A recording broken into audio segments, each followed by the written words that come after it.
Amen. Upon the word of God. Shall we pray? Father in heaven, we are always privileged, divinely privileged, with every divine opportunity that we get to openly meditate upon your word in the name of our Lord Jesus Christ. We just pray that your Holy Spirit will keep to anoint each and every one of us. And may your servants speak only of your words. May this bring edification and reminder to each and every one. Thank you, Lord. This is what we ask for. Amen. Praise the Lord. Purihin ang ating Panginoon. Say to the person next to you, I am chosen. I am chosen. I am chosen. I am appointed. Ayan. Pinili ako ng Diyos. Sabihin niyo po, ba't parang hindi kayo sigurado? Pinili ako ng Diyos. Pinili ako ng Diyos. Purihin ang Panginoon. Palakpakan natin ang Panginoon. Ang ating pong pagbubulayan ay, this is inspired from one of the messages of our beloved apostle, and I chose to be inspired, outlining our message for today. And our text is found in the book of 1 Peter chapter 2 verse 19. Nang marinig ko ang mensahe nito ng mahal na Apostol Jonathan, I said to myself, I think I will start writing a message out from this outline, because this is applicable anyway to every missionary, to every believer, amen. Amen. To every chosen, amen. Ayan. So our topic is refining our apostolic culture. Ayan, refining our apostolic culture. Kapag sinabing refine, this means you bring refinement. You remove any impurities. You fine-tune. Kumbaga maayos na, pero you still polish. Inaayos mo pa. Amen? Refining. Amen. When you say culture, these are idea. Amen? Alam ko, ang plural ng idea ay idea din. Amen? Right? So, what is culture? These are idea. These are customs. Traditions. Ayan, think of a word that best describes you. And then say to the person next to you, think of a word that best describes you. Simple. And then say to the person next to you, Humble. Wala kayong maisip. Mga kapatid, do you know yourself? Okay, think of the best word, that describes I'm a you. blogger. I'm a follower of Jesus Christ. Say to the person next to you, Gwapo ako. Oh. Gwapa ako. Sabi ng katabi mo, I'm a follower of Jesus Christ. Di nga. Nasama ka ng mukha niya. Isang banda. Isang angulo. Di ba mga kapatid? Nagawa niyo na ba yan? Parang wala. Mamaya gabi, magbulay-bulay kayo sa inyong mga sarili. Baka hindi niyo pakilalang mga sarili ninyo. Amen. Okay, Amen. Again. Kidding aside, let's go back to our topic. Refining our apostolic culture.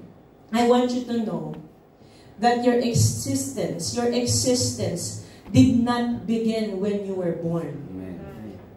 Did not begin when you're born. Before you're born, God has a purpose for you already. Amen.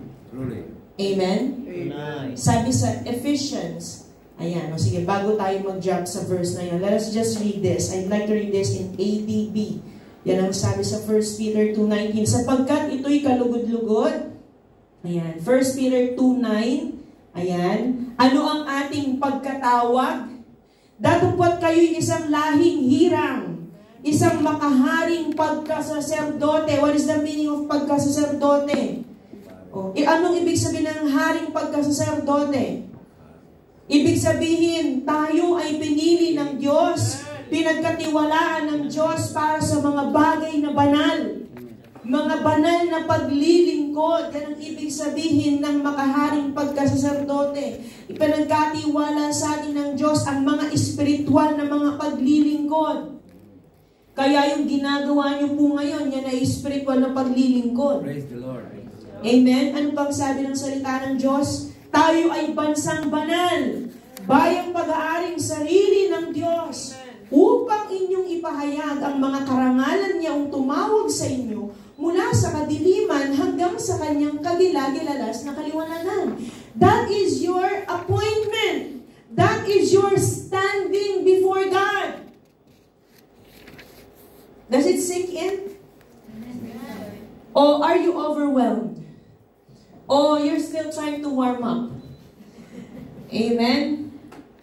Purihin ang Panginoon. Okay, sabi sa Ephesians 1:4, sabi ng salita ng Diyos, bago pa tayo nilalang, ang Diyos ay mayroong layunin sa atin. Amen. Ayon sa pagkapili niya sa atin sa Kanya, bago itinatag ang sanlibutan. Kaya pala maling kaisipan ng tao ang sabihin niya na, pinili ako ng Diyos simula nang ako ay 20 years old. Hindi po. Bago pa lalangin ang sanlibutan, pinili na tayo ng Diyos. Amen? This is the foreknowledge of God. Amen? Pagkapili niya sa atin sa Kanya, bago itinatag ang sanlibutan, upang tayo'y maging mga banal at mga walang dungis sa harapan niya sa pag-ibig. Ibig sabihin, mayroong layunin, your existence now has a purpose. Amen. Kung bakit ka buhay ngayon, hindi dahil hinahanap mo pa kung ano talagang layunin ng Diyos sa'yo. Hindi po. Bago pa man, may layunin na ang Diyos. Amen. Ngayon, pag-usapan natin kung paano natin mas lalong malilinang yon. Amen? Ngayon po, does it sink in na? Amen? Pumapasok na ba sa atin ngayon? Na may layunin pala ang Diyos sa akin, sa iyo. Sabihin niyo nga po sa inyong sarili. Sabihin niyo sa katabi ninyo, may layunin pala ang Diyos sa akin. May layunin pala ang Diyos sa akin. May layunin pala ang Diyos. Paulit-ulit niyo yan para matatak sa isip niyo. Okay? May layunin pala ang Diyos sa akin. Okay. To God be all the glory. Okay. Let's go now sa ating body. Now that God has a purpose for us, how can we refine? How can we refine our apostolic culture? Kanina sa ating Sunday school, I was listening. Sinong pinagpala sa Sunday school? Amen. Biyaya ng Panginoon. Maliwanag po ba why we are called apostolic? Amen. What is the meaning of apostolic? Sent by God. Amen. It describes the teachings of Christ. Amen.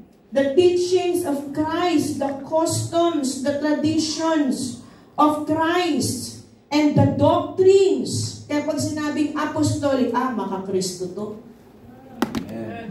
Amen. Ibig sabihin, sinusundan natin yung mga katuruan ni Kristo. That is what apostolic is.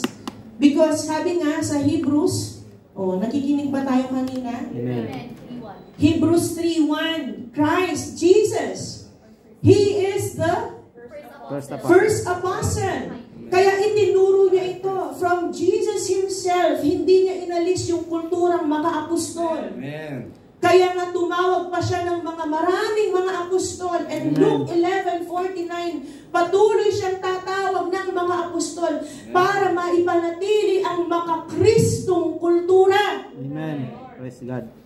Amen, mga kapatid. Are you still with me? Amen. Sabi ko kanina, mag-12 na. Sana may makinig pa.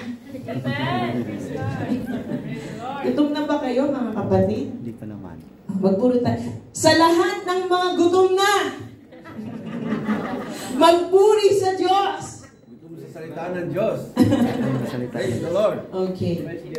Kaya nga, sinasabi naman ng karunungan ng Diyos, magsusugo ako sa kanila ng mga propeta, magsusugo, patuloy na magsusugo, hindi natapos ang pagsusugo, Nay. patuloy na magsusugo ang Diyos ayon sa kanyang karunungan ng mga propeta at mga apostol.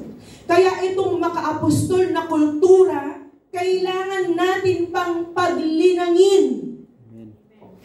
We must continue to refine this apostolic culture. Okay, number 1, how? Paano? We must embody a strong authority. Kailangan nating malaman at maunawaan, we have received an authority from Christ. Diba sabi ng teksto? Anong sabi ng teksto? Tayo ay bansang banal. Tayo ay pinili ng Diyos. Tayo ay bayang pagmamay-ari ng Diyos. This is our authority.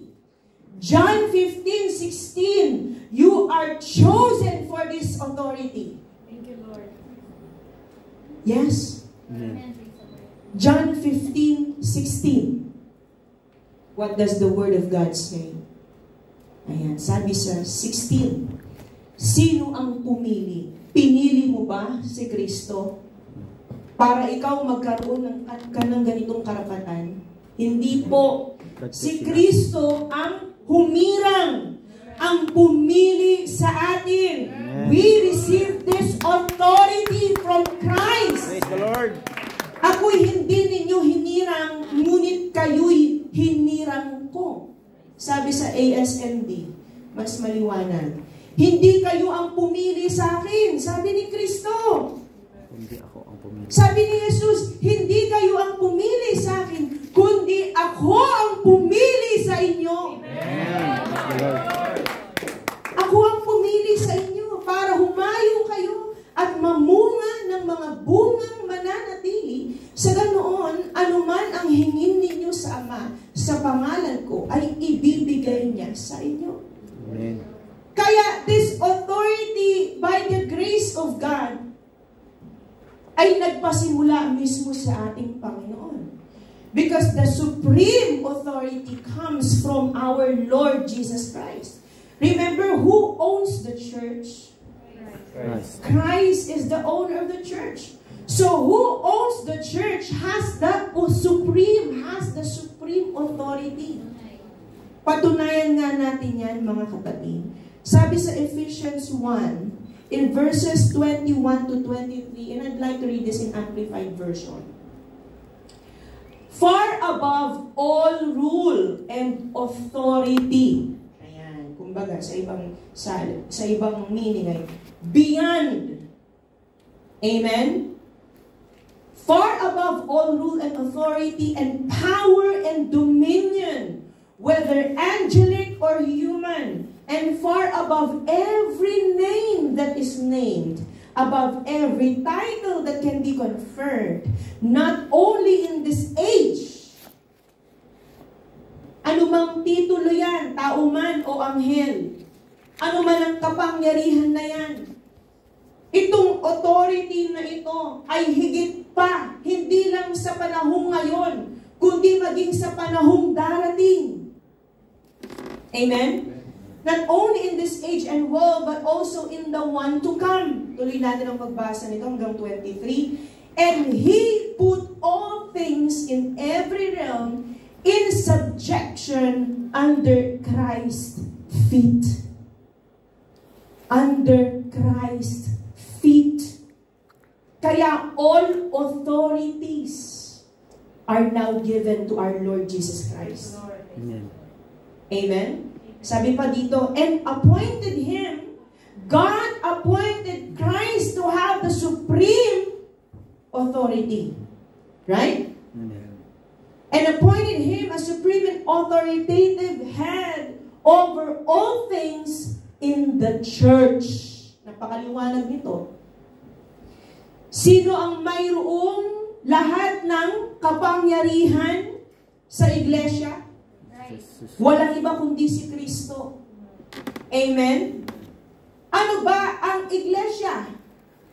Ito ay ang katawan ni Kristo, which is His body. Again, sabi sa 22, the church Ito ang pinaghaharian ng ating Panginoon. Ano itong iglesia? Sabi sa 23, ito ang katawan. Ito tayo. Ito tayo. Amen?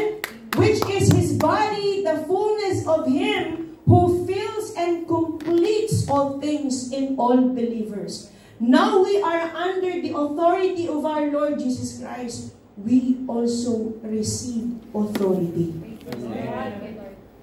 Kaya nga tinatawag tayo ngayong bansang banal, bayang pag-aari ng Diyos. Amen.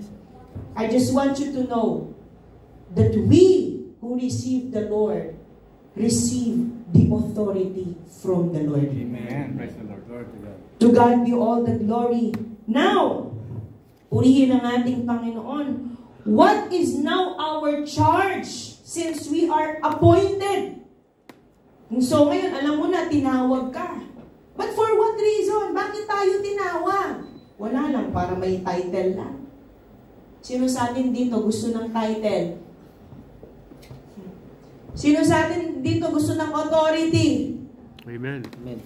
Pero hanggang dun na lang, walang katunayan.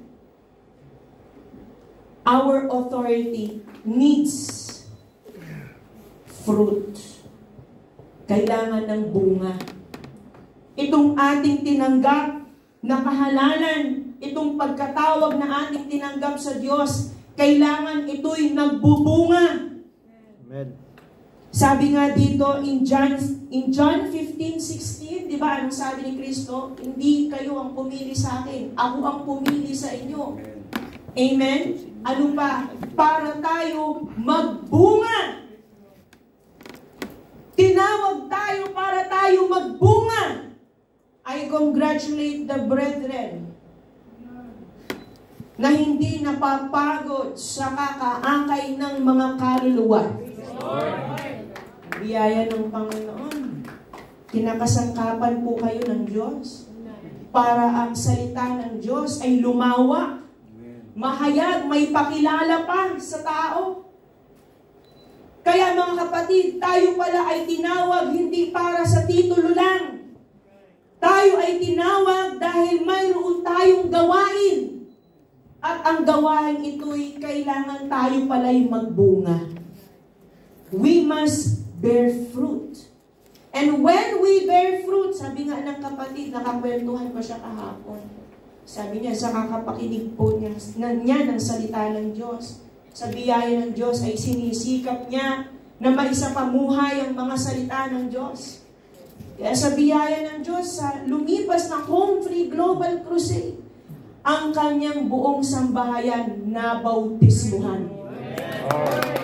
Can you imagine, taga-isla kayo ng Binangonan, Rizal? Praise the Lord. 2 hours away bago ka makapunta doon sa lupa. At doon sa lupa, nagbus pa sila ng ilang oras.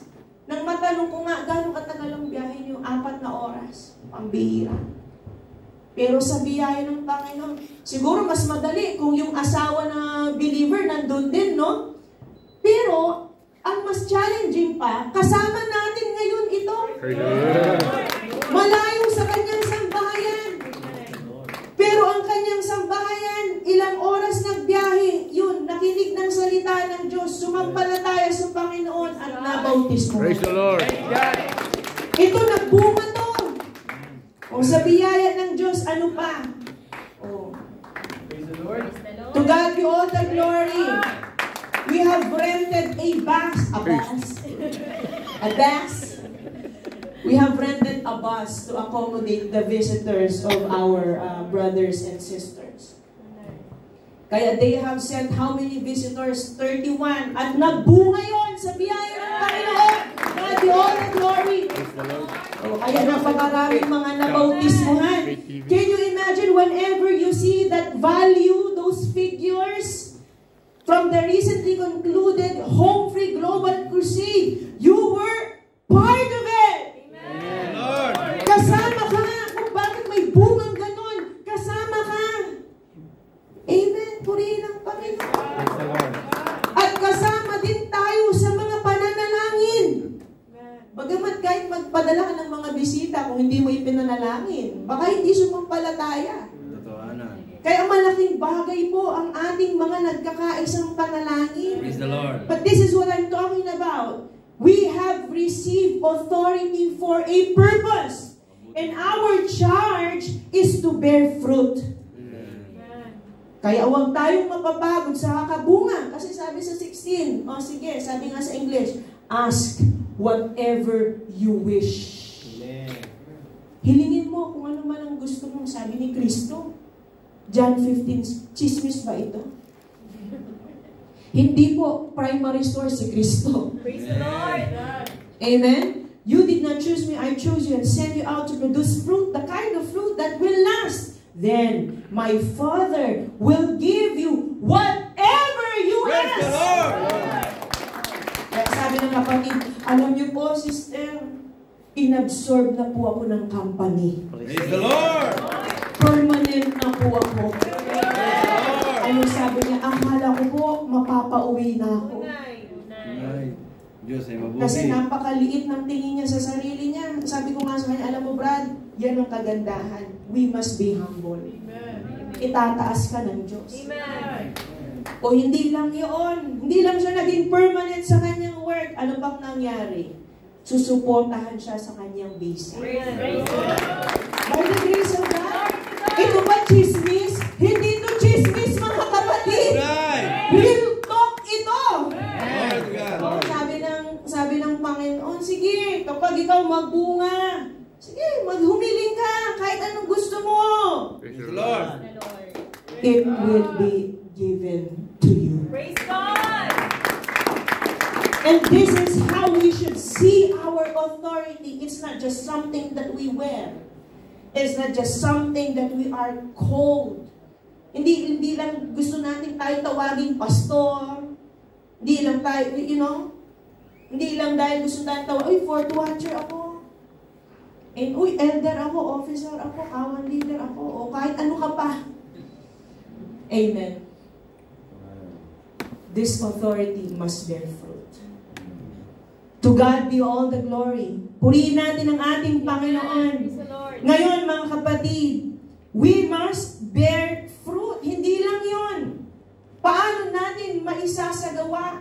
How can we or how do we embody this strong authority? In 1 Timothy 4:16, we must pay close attention to the way we live. Amen? Halimbawa, bunga ka ng bunga. Dami mo ng akay ng mga kaluluwa. Tapos, nung ikay nakaakay, nagbunga, bunga po yan, bro.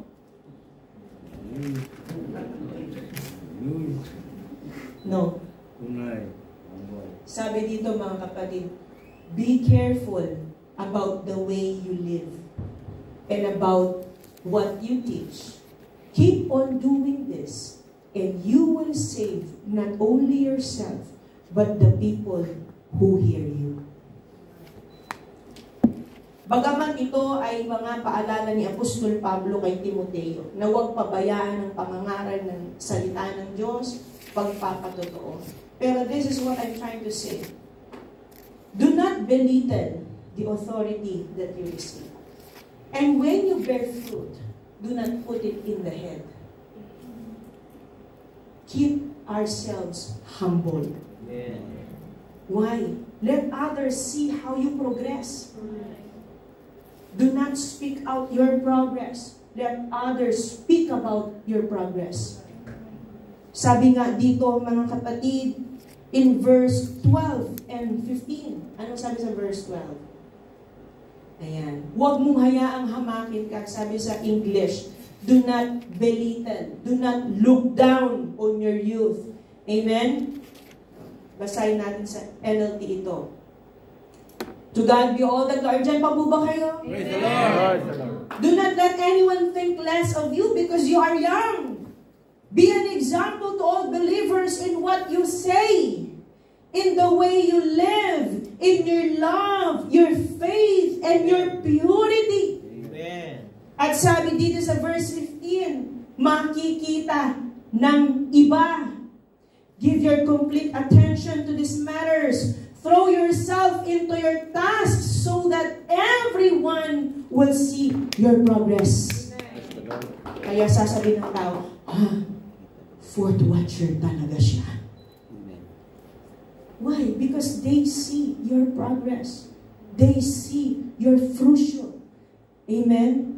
They see your growth. But, we must keep a good testimony of our authority. Amen? Amen. To God be all the glory. Secondly, parang nandito pa lang ako sa intro ng number 1. Ang hirap talagang magpaikli ng mensahe. Amen? Karen pa po ba kayo? To God be all the glory. Okay, before we go to number 2, just be reminded that this authority that is given to us should build up the church. Ayan. Para makatulong sa pagpapalago ng iglesia, makapagpatibay sa katawan ni Kristo. Sabi po dito, mga kapatid, shall we read in 2 Corinthians 13 verse 10? Ayan. Let us read this. I am writing this to you before I come, hoping that I won't need to deal severely with you when I do come. For I want to use the authority the Lord has given me to strengthen you. Sabi sa ibang translation, to build you up, not to tear you down. That is why we must be careful with how we use our authority. Amen, mga kapatid? Baka sabi, oy, pastor ako. Tapos, you want to always say something. And then, you are going beyond the scriptures. Amen? Tapos natisod lang, kapatid. Gumagawa ka ng sarili mong kabanata. Gumagawa ka ng sarili mong bersikulo. Ang masama, ang kapatid, ang nag-correct sa pastor. Amen? Ang masama, ang kapatid pa, ang nagturo sa pastor. Okay? We must be careful with the use of our authority. Hindi mas magaling ang membro sa pastor. Tatandaan natin, si Kristo ang pinakamagaling. Amen. Amen. Amen? Hindi ang elder ang mas magaling kaysa sa pastor. Bagamat ito real talk, may mga ganito talagang mga nangyayari. Ulay. Minsan, kapag kasama mo mga kapatid, hindi mo alam kung sinong pastor. Sa totoo, hindi mo alam mismo kung sinong pastor.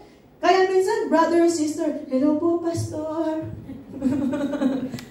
Kaya kapag ikaw napunta ng Marikina, I assume that everyone I come across is a pastor.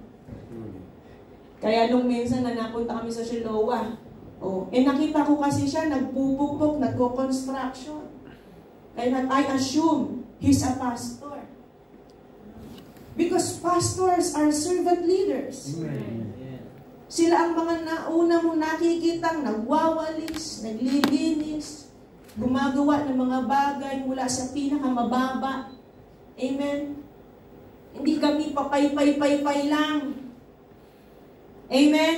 Amen. Mga kapatid, sa biyaya ng Panginoon, if you see close the life of our beloved apostle doesn't have much rest. After preaching in this local church, pagkatapos ng mensahe, takbo agad sa isang lokal.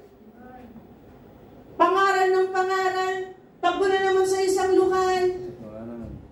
Preach ng preach, kaya pag narinig mo siya ngayon, wala na siyang boses at inuubo pa. We who receive authority are servant leaders. Amen. Kaya tayo lahat, balikan ko lang yung nakita namin sa Shiloh. Hello po, Pastor, maraming salamat. Ay, hindi po, brother pa lang po. Sabi ko sa buti na lang, tinawag kong pastor. You know, by the grace of God. Kaya we must keep ourselves humble. Amen. And we must also recognize those who have received higher authority. Right? Because in the church, there is a hierarchy. Kaya, sino ang may pinakamataas na authority? Jesus. Christ. Our Lord Jesus Christ. Who is next to His authority? Apostle. Ephesians 4:11. Anong sabi doon? Apostol, ebangelista, apostol, propeta, ebangelista, pastor, mga guro. Sino pa ang tumanggap ng mga ganitong mga pagkakatiwala, mga kapatid? Sabi dito in 1 Timothy 3:6-8, the deacons. Who are the deacons? Yun ba yung kinakain natin pag breakfast? Hindi po bacon. Gutom na ba kayo talaga? Diakonesa. Deacon. Kaya kanina message ako agad Sunday school, Elder Bates, Doctrine of Apostleship. Praise the Lord. Siyempre, kailangan natin fresh na fresh Praise the By Lord. the grace of God. Praise God. In the same way, deacons are to be worthy of respect, sincere, not indulging in much wine, and not pursuing dishonest gain. Sabi sa Amplified Version, mas maganda ito mga kapatid. Yan, mas maliwanag. Yan. Deacons likewise must be men worthy of respect, honorable, financially ethical, of good character, not double-tongued. Alam mo si Pastor, elder kayo, mag-chismis ako sa siyempre, elder ako Alam ko yung buhay niya Alam mo si Pastor, minsan lang yan kung maligo. Hallelujah. Hindi nga masyado naliligo, itignan mo yung damit pa ulit-ulit. So next Sunday, yan ulit suot niyan. Di ba mga kapatid? Hindi po ganon. Amen. I believe so, wala namang ganon dito. Kahit hindi pa elder. Amen? Sapagkat pare-parehong paulit-ulit ang mga suot natin. Yung joke lang. Half meant. Okay, let's go back. Sabi dito, of good character, not double-tongued, speakers of half-truths, not addicted to wine, not greedy for dishonest gain. Ano pang sabi dito mga kapatid? But upholding and fully understanding the mystery that is the true doctrine of the Christian faith with a clear conscience. Resulting from behavior consistent with spiritual maturity. Kaya nung nabasa ko ito kanina, understanding the mystery that is the true doctrine of the Christian.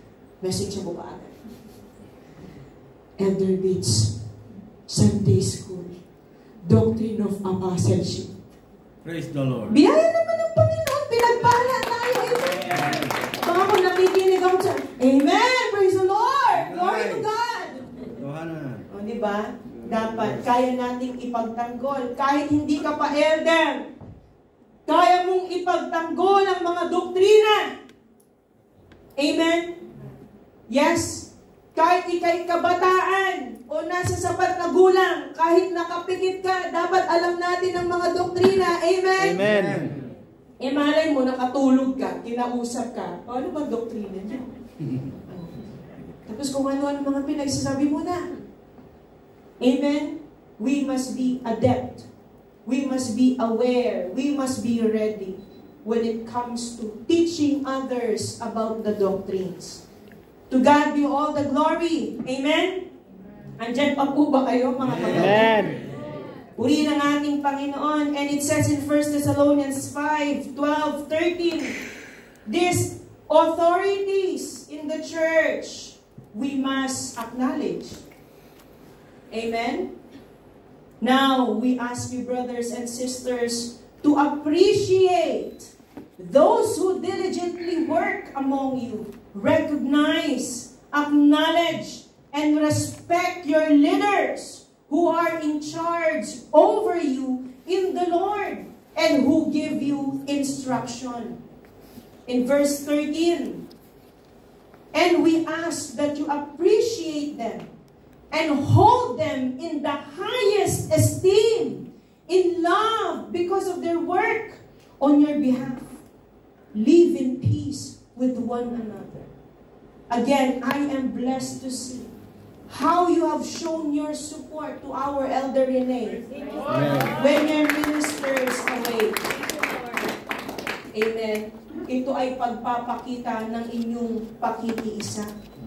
Ito'y pagpapakita ng inyong paggalang sa mga iba't ibang opisina sa loob ng iglesia. Amen, mga kapatid. We must recognize them because they are worthy of double honor. Especially those who look after the flock. What is the meaning of double honor? Double honor means an abundance of respect and obedience. Brad, sis, come on. Midweek service, let us attend. Come on, let us please join the devotion. Si Elder naman. Panay na lang akong message.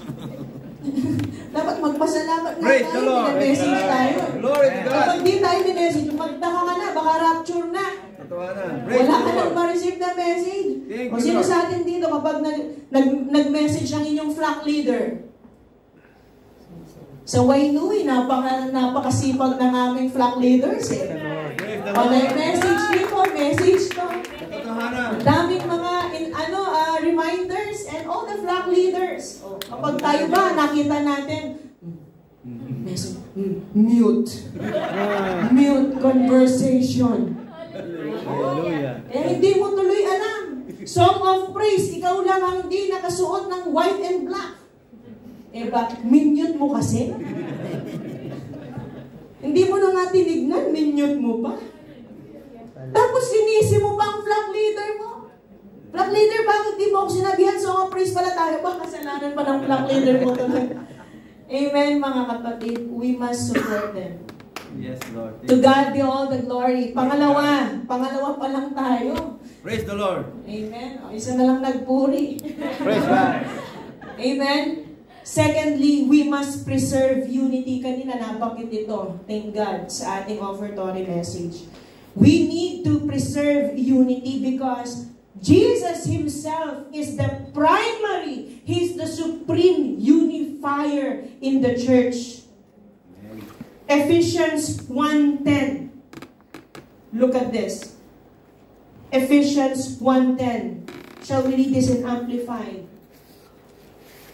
With regard to the fulfillment of the times, that is, the end of history, the climax of the ages, to bring all things together. Now you are wondering why you are here. Thank you, Lord. You're wondering why you're sitting here listening to the Word of God. Because that person who invited you, Christ used him. Glory to God. Glory to God. Praise the Lord. Christ used her Amen. so that you will be united in Christ. Amen. Kaya thank that person right now. Thank To you, God Lord. be all the Thank you. glory. Look, Thank you, Jesus. to bring all things together in Christ. Both things in the heavens and things on the earth. Eh, kasama tayo sa earth. Buti na lang, natagpuan tayo Praise the Amen. Lord. sa biyaya ng Diyos. Salamat. Kaya our time is not wasted. Now, we are getting united in Christ. Kaysa tayo ngayon ni Kristo. Amen. At ang pagkakaisa, this is a distinguishing mark of a believer. This is how you are different with the other people. It is because you have this spirit of unity. Amen. When I say unity, you have this partnership. Mayroon kang pakikiisa. Mayroon kang pakikisama. Yan ang sabi sa 1 John 1:3 in Amplified Version. This is the distinguishing mark of a born again believer. Amen?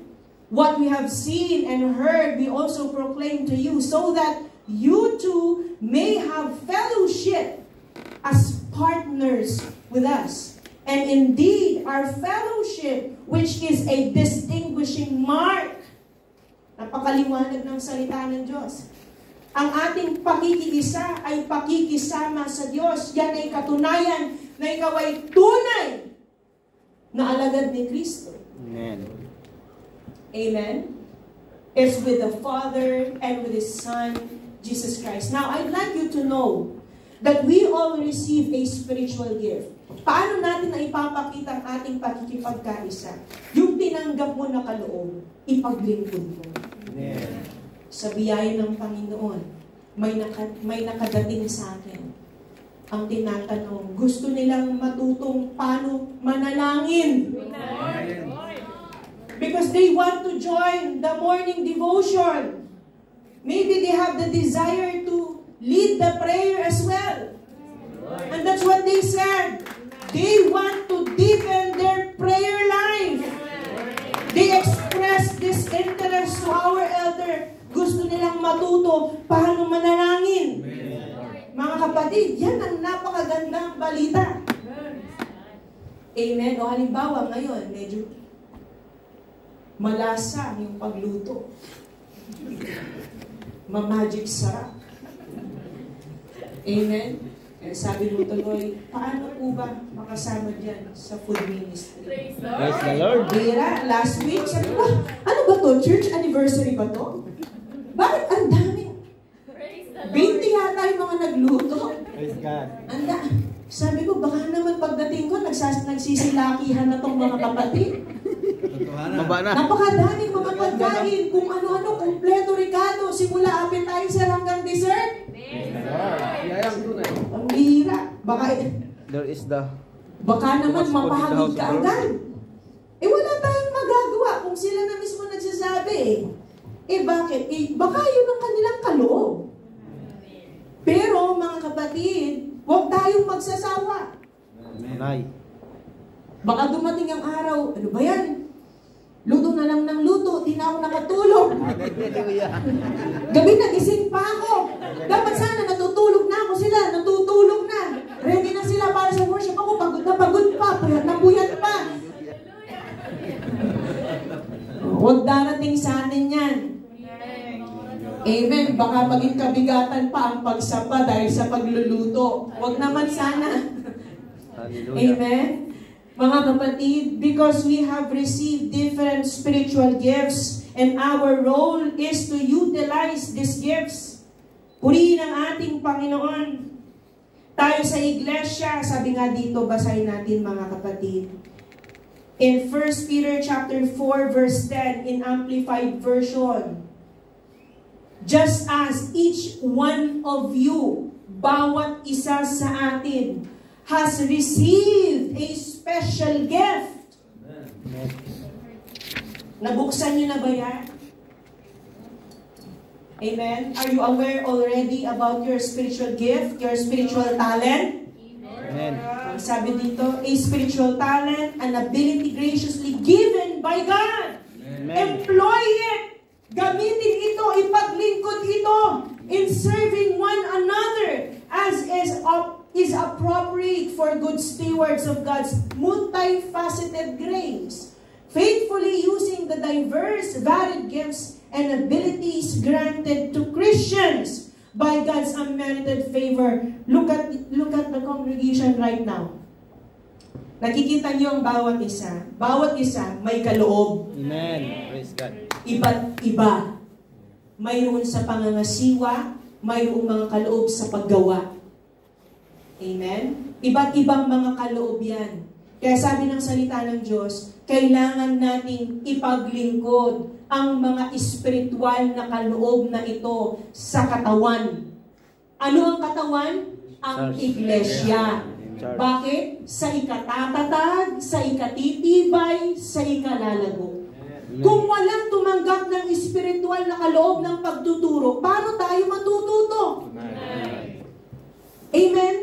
Kung walang tumanggap ng espiritual na kaloob ng pagiging mapagbigay, paano maisasadsad ang gawain? Tagalog ba yun o Kapampangan? Kapampangan. Maisasadsad? Tagalog pala. Okay. Di ba mga kapatid?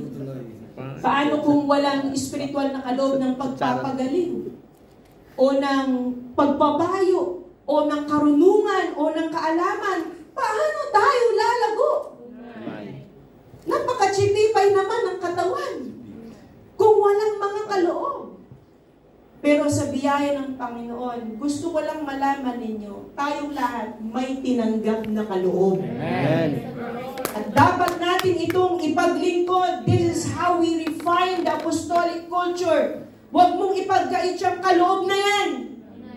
You know, the more you use your spiritual talent, at pag ang Diyos nalugod sa iyo, di mo mamamalayan. Nagtalaga ka na ng buhay. Praise the Lord. Hindi mo mamamalayan. Nagsimula ka sa paglilinis ng kubeta. At ngayon, pinagkakatiwalaan ka sa mga kaluluwa. Kasama ka sa pagtatayo ng mga gawain. Amen. Because we did not just receive one, but these gifts can multiply according to your faithfulness and fruit. Amen? Purihin ang ating Panginoon. Pangatlo, yan, hinati ko na po. Pangatlo, we must yearn. Yearn for growth. What is the meaning of yearn? Desire. Crave. Yan. Tanungin niyo po ang kasama niyo ngayon, ang katabi niyo, what do you yearn for lunch? What are you yearning for lunch? Craving. You craving sinigang? Ano, what do you crave? Kumbaga, ano gusto mong kainin? No, mga kapatid, we must yearn, we must desire. Kakaiba itong pagnanasa. Hindi lang to, naisip lang. Hindi po. This is another level. Pag sinabi mong yearn, mayroon kang pagnanasang lumago. Amen. Sino sa atin dito may pagnanasang lumago? Amen. Tingnan marinig ko nga. Amen. To God be all the glory. We must yearn for growth. Why? Because this is what the church is destined for. Amen. Be a church asset. Praise the Lord.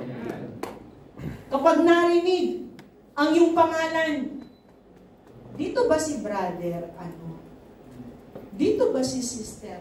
Ano? Nakilala ko kasi ito nung convention. Parang pastor kung magsalita. Praise the Lord. Biyaya. Napaka-spiritual. Mga kapatid, biyaya kung may ganyan mag-describe sa'yo. Nakikitaan ka ng kakaiba. Kakaibang paglago. At ito dumarating lang doon sa mayroong mga pagnanasang lumago. Amen. Amen. Kaya sabi dito mga kapatid, shall we read in 1 Corinthians 14:12 in Amplified Version, we must eagerly desire. We must. Amen? Amen. So it is with you since you are so very eager. Look at this. This is so superlative. So na nga, very pa. Amen? Since you are so very eager to have spiritual gifts, gusto mong pakanasain ang mga espiritual na kaloob and manifestations of the Spirit, strive to excel in ways that will build up the church spiritually. This is the purpose of our yearning. We must strive to excel. Amen. Strive to excel in ways. Why? We are responsible to excel because we are needed for the building up. Amen? Kailangan pala pakanasayin natin ng mga pinakamabuting kaloob para sa ikalalago ng iglesia. O, sa biyaya ng Panginoon, I congratulate the youth. Lord. Every Thursday, they are our devotion speakers. Napakabatang mga edad, pero nangangaral na ng salita ng Diyos. Amen. O, kaya Yes, mga God. kabataan, wag lang every Thursday ang devotion.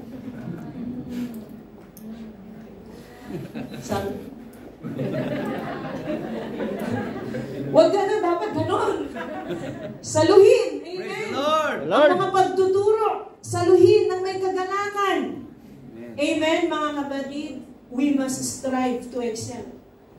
Hindi lang tayo basta nakapaglilingkod, pero pakanasahin natin ang mga pinakamabuting paglilingkod. Amen? Kung noon ang nasa mo'y magkakay ng kaluluwa, aba, nag-level up ka na, nag-MC ka na. Ngayon, hindi ka na nag-MC, nag-offertory ka na. Praise the Lord. Eh ngayon, naging regular speaker ka pa. Praise the Lord. Biyaya ng Panginoon. Eh ngayon, na-assign ka sa RRB. Praise the Lord. Glory to God. Praise the Lord. Reaching regions beyond. Are you ready na? Amen. Kaya habang tinitignan ko ang lukan, habang ako'y malayo ko pa, Bishop doon. biyaya ng Panginoon. Bakuran naman. We are ready for an RRB. Praise the Lord. To God be all the glory. Bakuran nawa ito ng Panginoon. Help us. Help your minister in opening, in expanding the work of the Lord in this place. Sinong ready? Magsabi ng praise the Lord. Praise the Lord. Pero hindi sila nagtaas ng kamay. Praise the Lord. Sige nga po, itaas niyo yung mga kamay niyo. Sabi niyo, praise the Lord. Praise the Lord. Praise God. Are you ready? May mga siwa ng gawain. Praise the Lord. Medyo nabawasan. Ay, parang pahina ng pahina. Napaos. Ngayon, 20 na lang. Dapat tayo lahat. Amen. Kung saan tayo ipadala, sunod lang tayo. Alam nyo, kapag tayo may pakikiisa sa mga sugo ng Diyos, pagpapalain tayo. Amen. Alam nyo ba itong kwento patungkol kay Elijah? Itong propeta. Sa kakahayo niya, may nakilala siyang isang bao. Itong bao ito, may nag-iisang anak. Amen.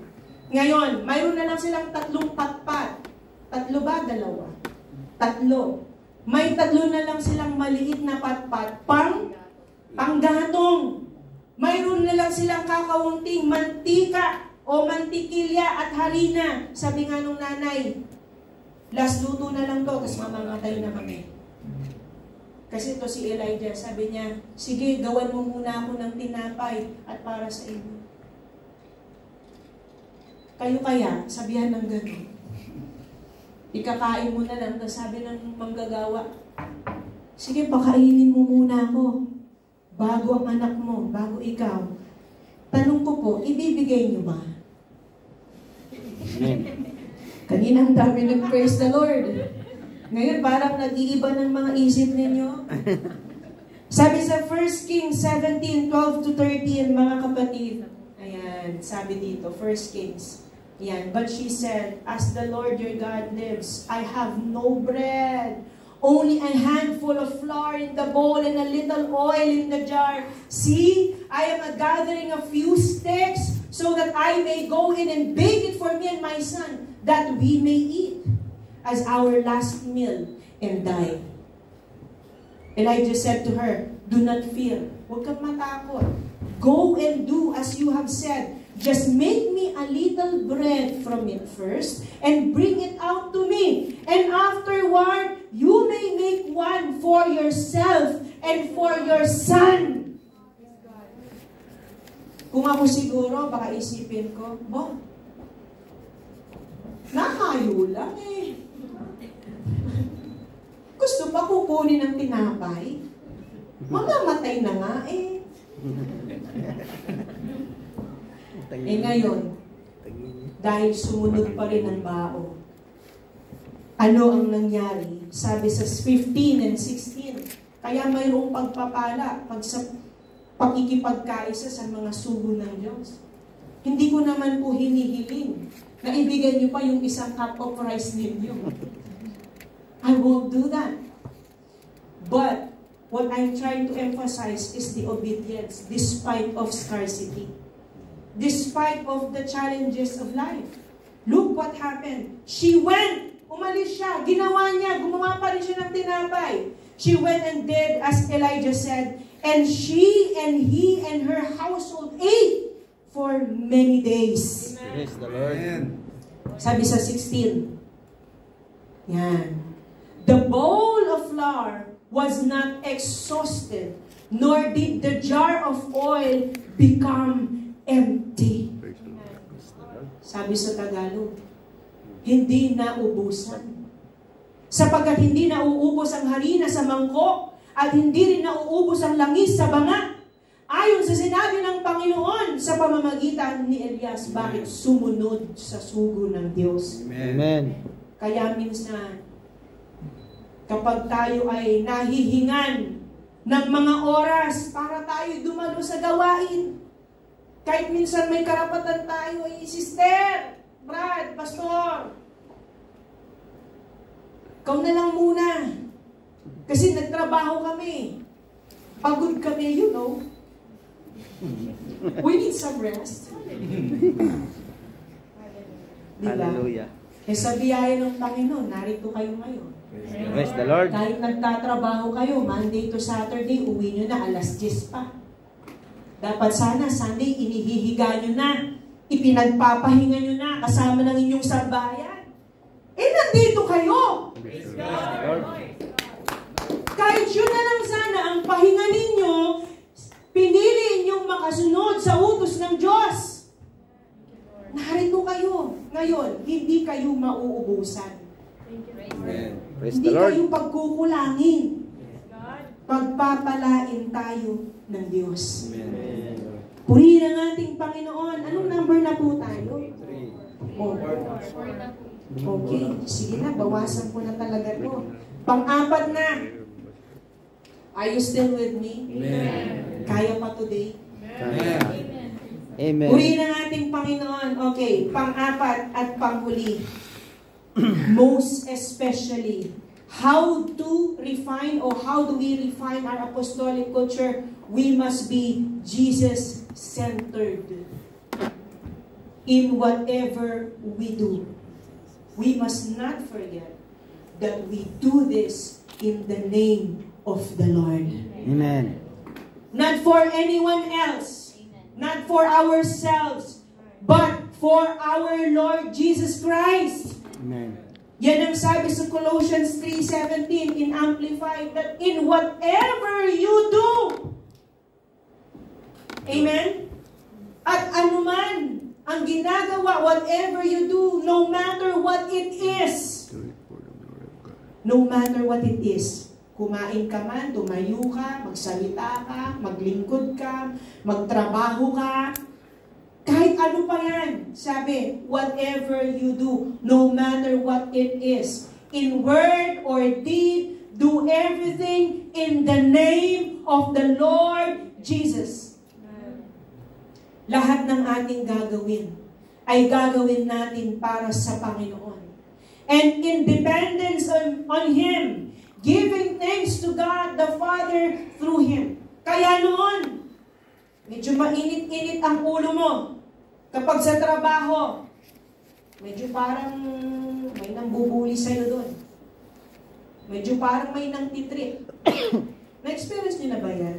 Amen. Parang pinagtitripan ka sa trabaho. Kaya ayaw mo nang pumasok eh. Kasi natutulog ka pa lang o matutulog ka pa lang, iniisip mo nang madadatnan mo sa trabaho. Right? Pero sabi ng salita ng Diyos, sa kahit anumang iyong ginagawa, gawin mo ito sa pangalan ng Panginoon. Kaya kahit alam mo, may magbubuli sa'yo, dahil iniisip mo ang Panginoon, pagpasok mo lang, hey mate,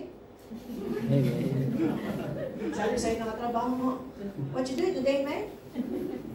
You okay, mate? Do all the things I need to do, mate. Tapos nakita mo siya, pachaming-chaming lang, no? Dapat kasama mo siyang gumagawa. Ngayon, pinagawa sa'yo. Because you are doing everything in the name of our Lord Jesus. Amen. Gagawin mo yan. Lord, thank you so much. Help me, Lord, while I do Amen. this. Amen. Really. Sana po hipuin niyo na ang puso niya para matauhan na siya. Tuhan Maging mabait na po siya sa akin, Lord. Amen. Di ba, mga kapatid. Eh, paano kung you're not doing it in the name of the Lord? Ang sasabihin mo?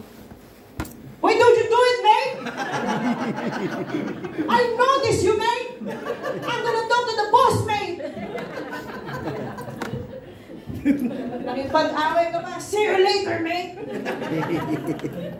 Pagsuntukan ka pa eh, no? But when you do everything in the name of our Amen. Lord, mag-iiba talaga yung isip mo. Praise the Lord. Di mo namamalayan, naaaliw mo ang sarili mo. Sapagkat nais mo sa lahat ng ginagawa mo, maluwalhati ang Diyos. Praise the Lord. Kaya kahit nakita mo yung load niya, binigay na lahat sa'yo, ba ang ganda ng resulta ng iyong gawa?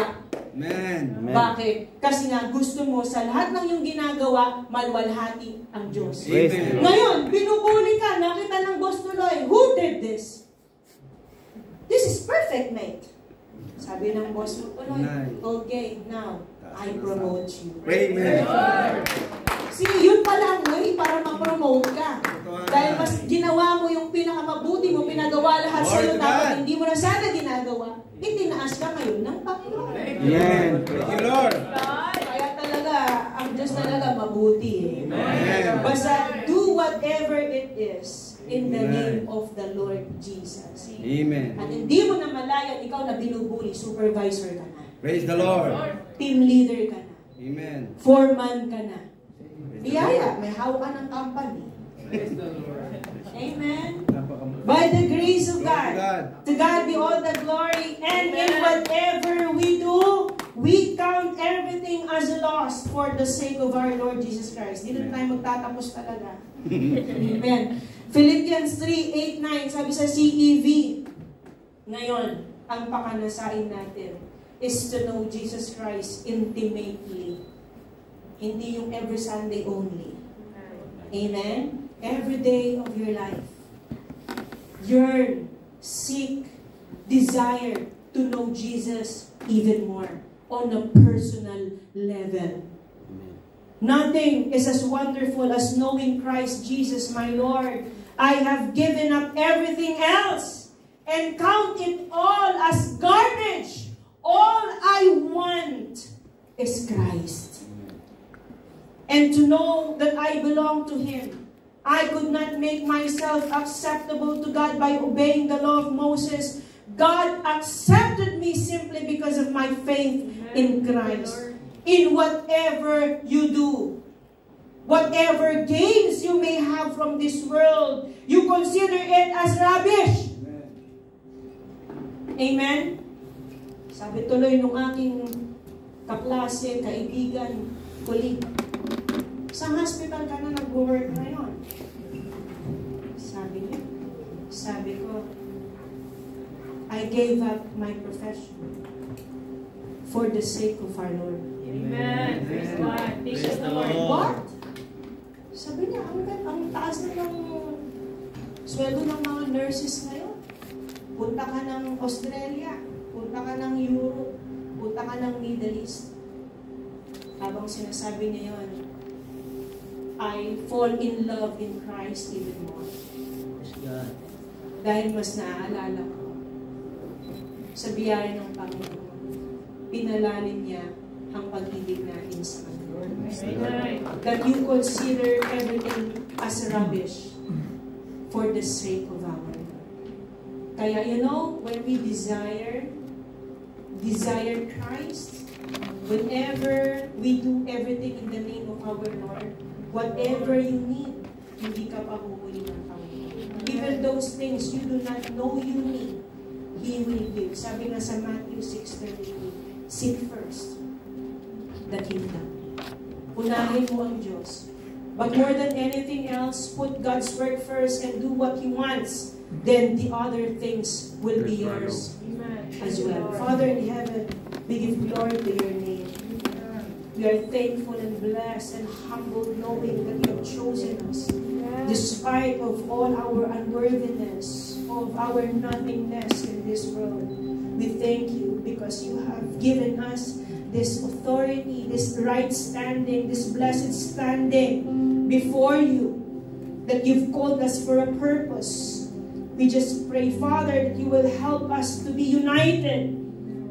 Help us to always put Jesus first in everything that we do.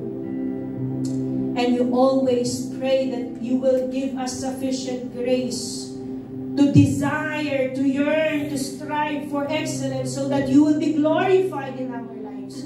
Thank you so much. Let your calling be magnified in our lives. This is what we ask and pray and thankful in the name of our Lord Jesus Christ. Amen. Shall we all kneel down?